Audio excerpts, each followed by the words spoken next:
They say you're not supposed to catch a fish on your first cast. Bad luck. I say heck with that. Catch a fish anytime I can catch it.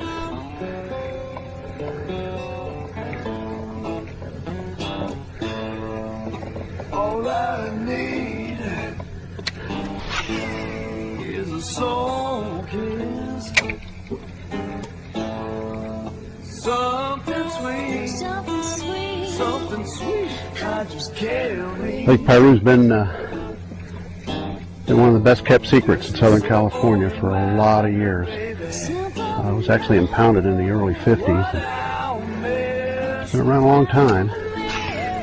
It's the senior citizen of Southern California in our little area here. All I need is a sweet soul kiss. It's actually in Ventura County. We're about near the Los Angeles County line. And of course the other Ventura County lake that gets all of the publicity is Casitas, and rightfully so. That's where, if you look at the top 25 largest bass ever caught,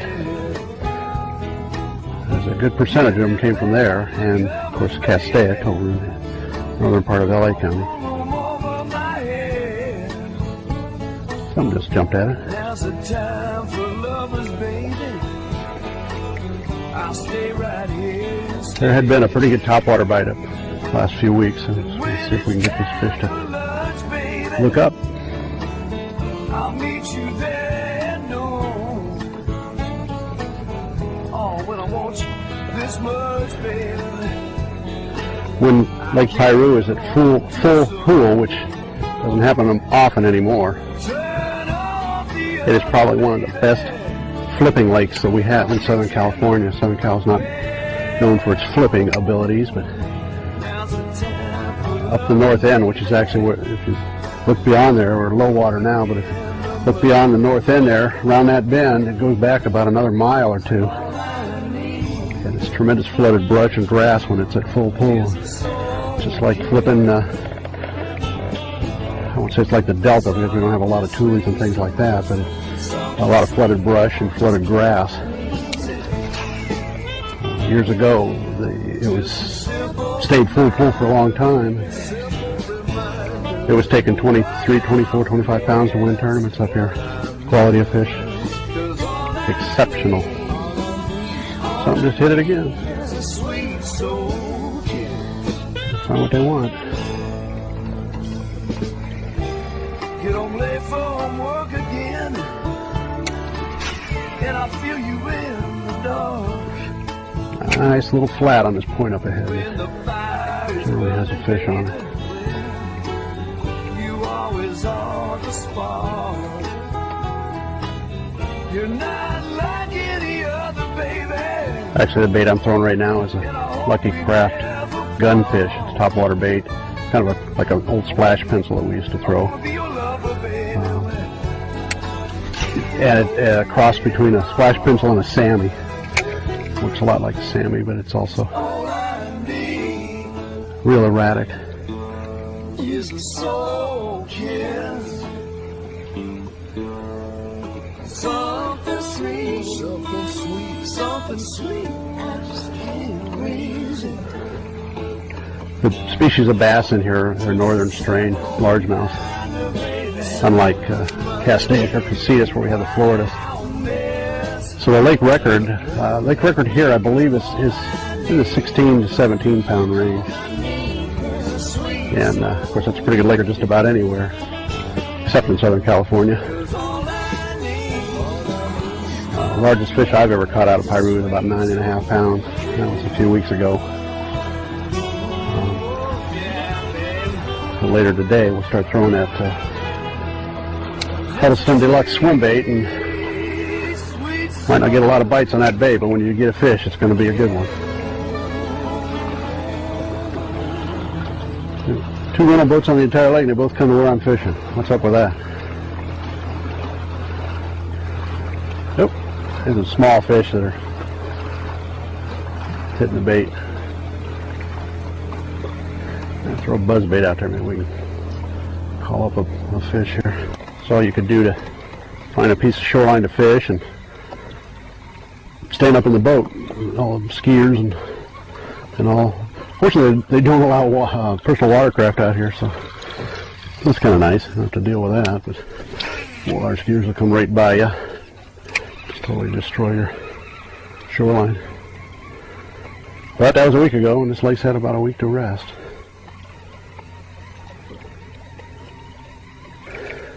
Wind's been blowing out of the different direction the last couple days, though, so that might push these fish around a little bit.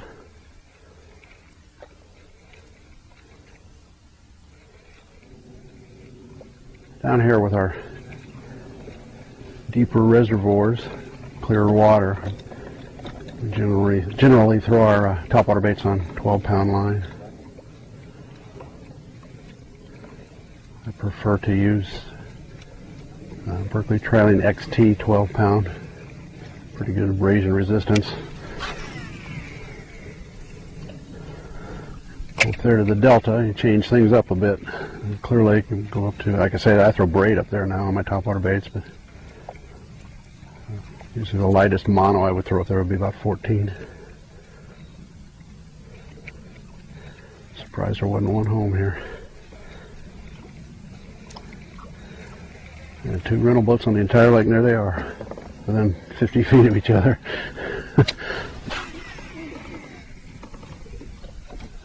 Yeah, that might be one right there.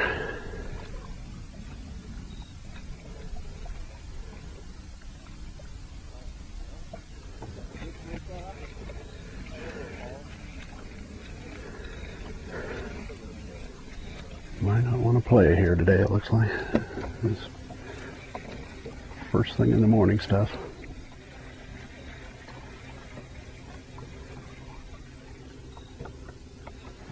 And we'll go work our way on the other side.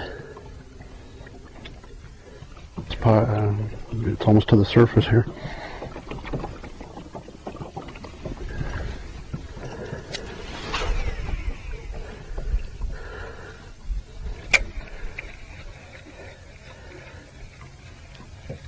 Call this particular cove Cow Cove.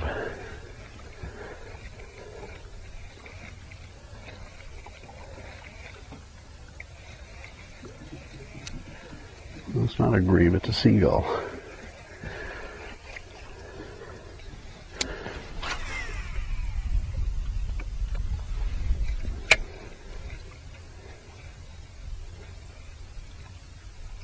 There he, oh, I missed him.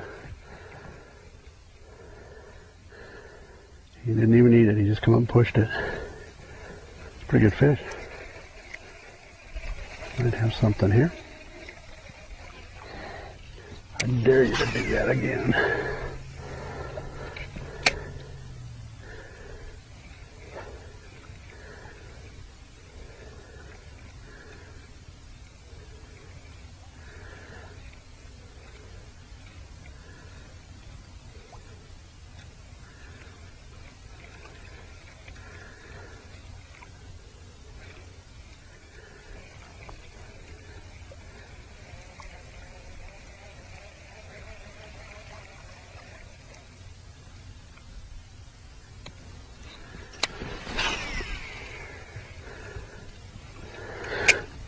Yep, they're here.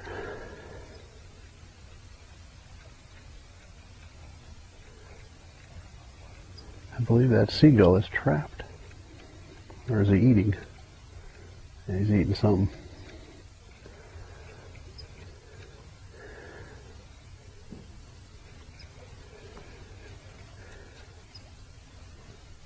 Well, I know that's not the only fish in the lake.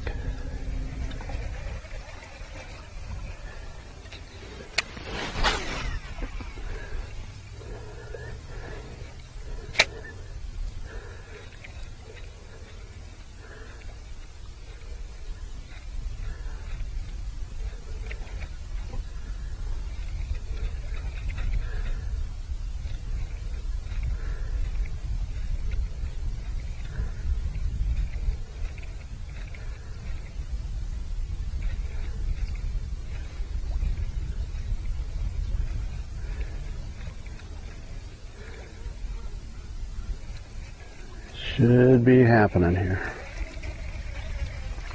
Probably about the time that sun comes over that little hill right there.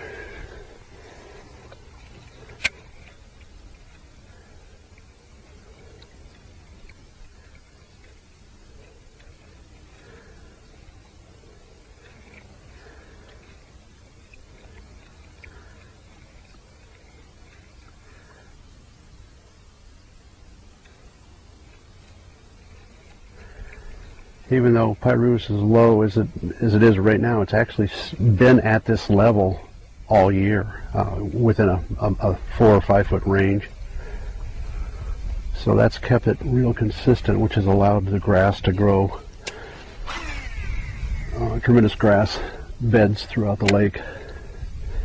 And sure enough, those fish get right in the grass, in and around the grass.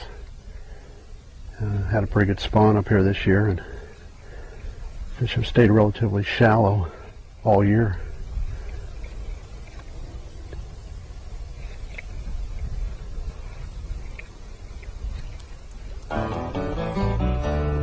Our lakes down here fluctuate just so much from year to throughout the course of a year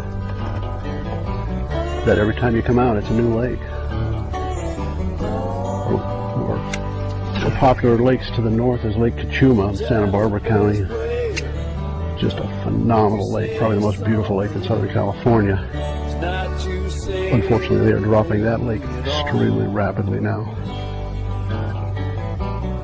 And every time you go, it's a whole different, you have to figure out what they're doing. This lake's been pretty steady though. This and Castaic are the two that have been the most consistent all year. But every picture does tell a story. Castaic, it went through some serious changes over the last decade. Late 80s, early 90s, it was the world record class lake. Poopy caught that 22-1, missing the world record by just 3 ounces. And 10 and 12 pounders were commonplace. There was a lot of guiding back then. 3-4 day guide trips. It wasn't uncommon for each one of my clients to get a 10-pound plus fish. Unfortunately, let's give him a throw. He just came up. If he wants to stay up.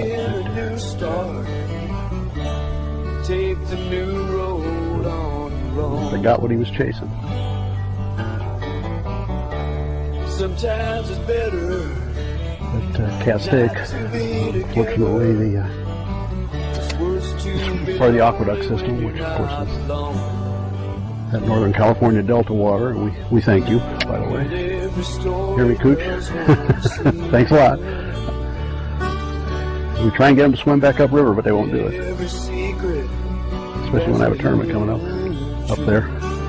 But it is aqueduct water that comes through the California State Aqueduct system. And a number of years ago, they dropped the lake about 150 feet to do some repair work on the screens, and they realized that one of the screens, and these are huge, huge screens, one of them was out of place, completely out of place, and that allowed stripers into Lake Castaic.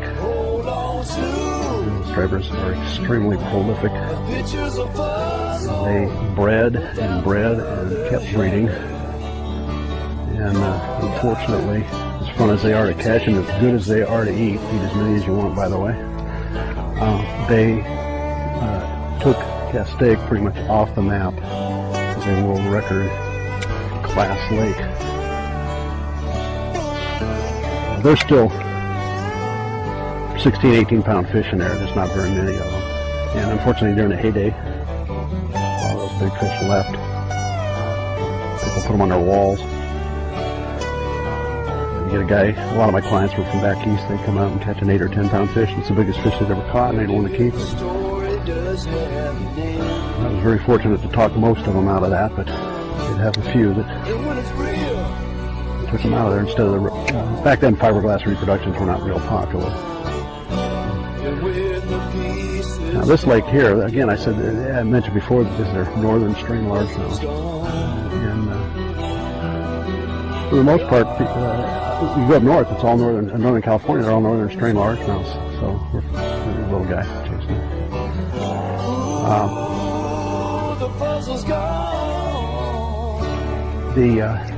They don't grow quite as large, by about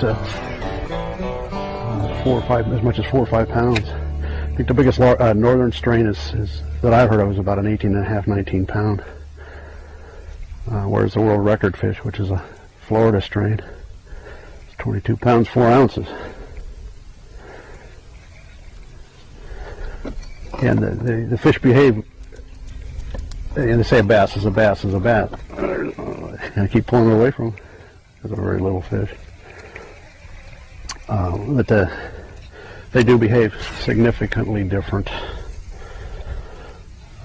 by the type of structure they relate to and whatnot.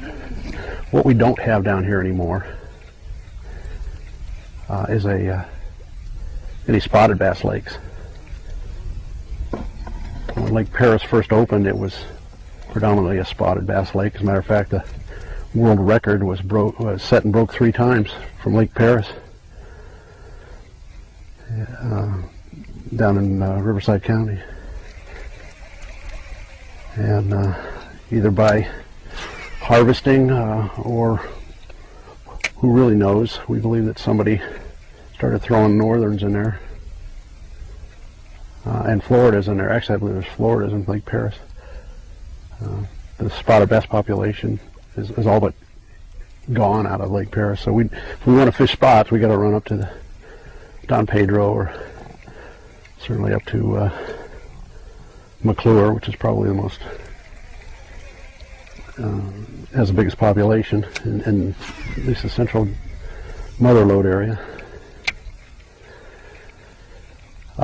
Piru here, interestingly enough, has a very, very small population of smallmouths in it. And probably about 8 or 9 years ago, the guy caught one about 3 or 4 pounds, and everybody thought that he was being less than truthful. But this, the creek that I talked about, the north end, that's actually Piru Creek, which comes right out of Lake Pyramid. And Lake Pyramid has a tremendous population of smallmouths. So, he's off. Well, these fish are, no, he's still on, but I don't even want to see this fish.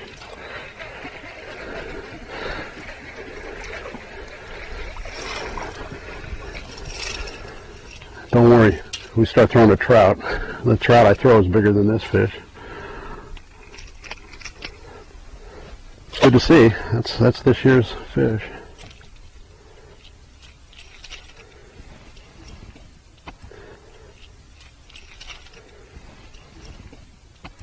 So, because Piru Creek comes out of Pyramid, there are some smallies in here. Very, very few, but they're in here. Oh. These are very small fish.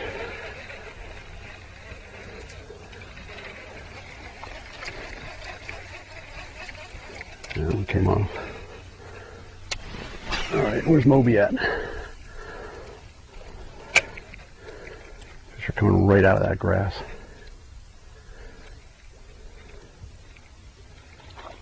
We found them. They're not the ones we came for, but then again, we're not throwing the bait. We were catching them up to 4 pounds here last week. So.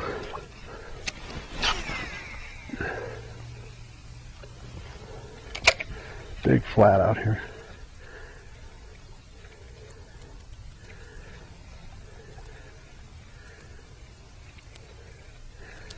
We catch the fish that eats the one I just caught.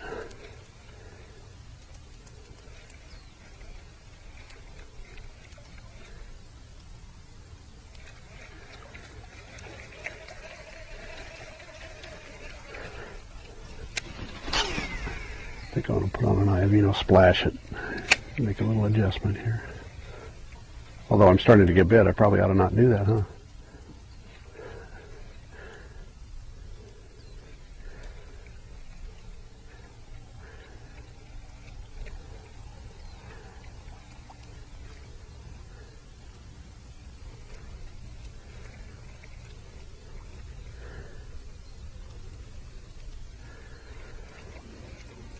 mentioned the smallmouth. I was talking about Kachuma. Kachuma has a tremendous population of smallmouths. It's a fun lake to fish. We've actually had some of my one bass tournaments that I run up there.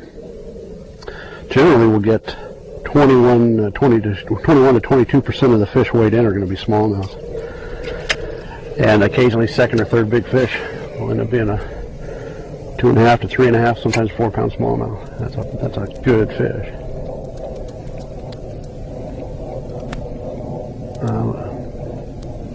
Pyramid, another one of those fish chasing. Pyramid also has about that same percentage during my weigh-ins up there. They're not quite as, the quality of the smallies up there is not quite as good, but every now and then we'll see one 3 pound range come in from up at Pyramid. I've never caught one here on Piru. Again, I mentioned that a few people have.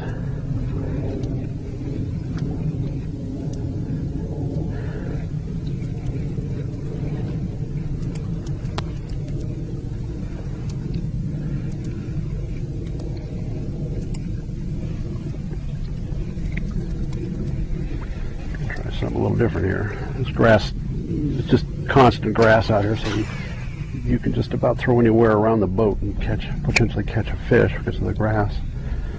Those little guys are in a little tighter. Let's try one out here a little farther, see if we can, a little better quality maybe.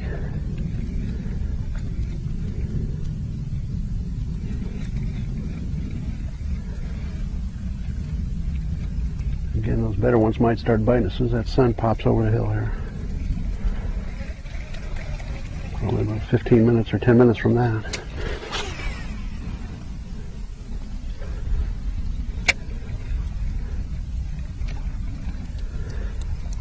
Yeah, our little Pirus, our little, as I say, we try to keep it our best kept secret down here. But when the water levels are high, this entire area all up in here is probably the best, one of the best jig fishing areas anywhere. Tremendous days out here fishing, mostly pig and jig or watermelon, red flake, Yamamoto type grubs. About a year ago, actually it's been about 2 years ago now, Roboworm came out with a jig trailer called a kick and craw, and put that on a brown rubber jig, and that kick and craw, you fish it kind of a lot like a Yamamoto. You swim it, it's got a lot of tail action to it. And came up here and just smoked them one day, so works well over at Castaic as well. See, he fishes for a living. We just think we do.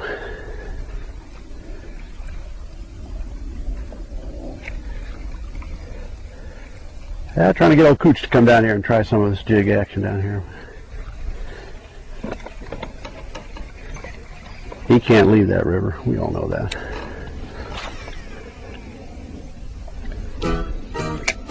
If I lived up there, I wouldn't leave it either. So maybe we'll go to Clear Lake. It was a little there, but not much.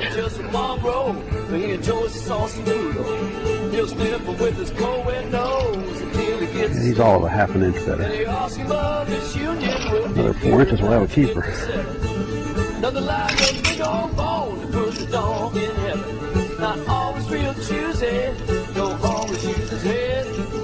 He's got a mouthful of hooks. That little shad bit back, didn't it? See you in about a year. It's another family edition. My dog's a hound dog. Always cruising, sniffing my dog. He's a real pleasure pup. He's all action, there's no barking. No more litters, no more. And those oranges are a little more important than our fish are. Now he don't work. To most people.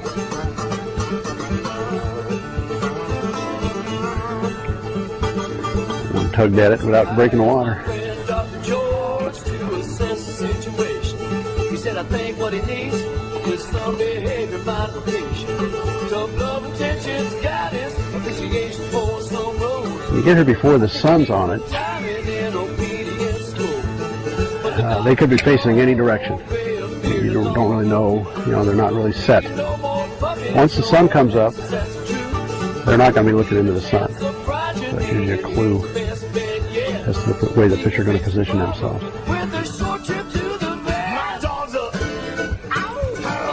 Fisherman from years ago, old Charlie Campbell, he used to say that if you're throwing a topwater bait, if you're not looking into the sun, you're fishing in the wrong direction. So we're doing the presentation based on what Charlie says, and it's definitely time tested.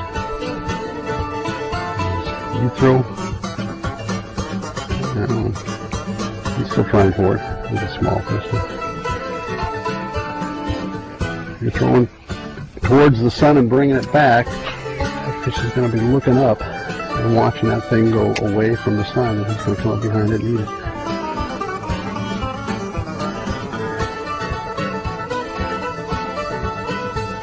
That's not to say that every now and then if you throw the other way you won't get a fish, but I found that more often than not he was right.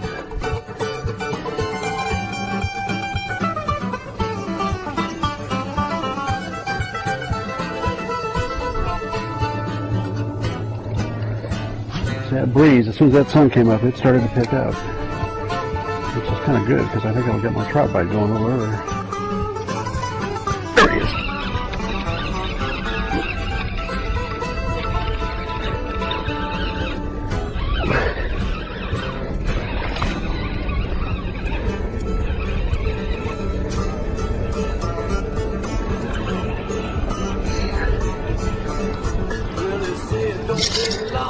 We're getting close to keepers. He'll be out on the ground, he'll be rolling in the dirt. He's still the same old dog, still just as bad. The only thing different. Yeah, all I needed was a little sunlight. These Phoenix rods. This particular rod is a X10, which is actually a crankbait rod made by Phoenix. But Phoenix, they're a custom rod company, and I asked Ty Hessel, the owner of the Phoenix rods, to make it a little less whippy for throwing a little heavier topwater baits. And came up with this rod. It's called an X10-3. What he does is he actually cuts 3 inches off the tip to make it just a little bit more. It gets a little bit more on the little stiffer, just a touch stiffer than if it was the straight X10.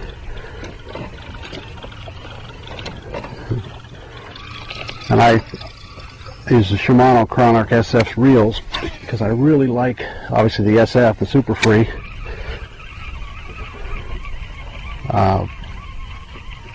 But I really like a quick retrieve on just about every bait that I throw. I know a lot of guys prefer a slow retrieve on crankbaits and whatnot. Not me. You can't, in my opinion, you can't retrieve quick enough. I mean, there are times when you can overfish a bait because of a fast retrieve. But I've pretty much conditioned myself to just slow down a little bit when I do my retrieve, when I want a slower retrieve. But when you do get bit and that fish starts charging the boat, you need to be able to keep that line going, especially when you're throwing a big bait. Well, give this a few more minutes here and see what happens. Big grass clump right there.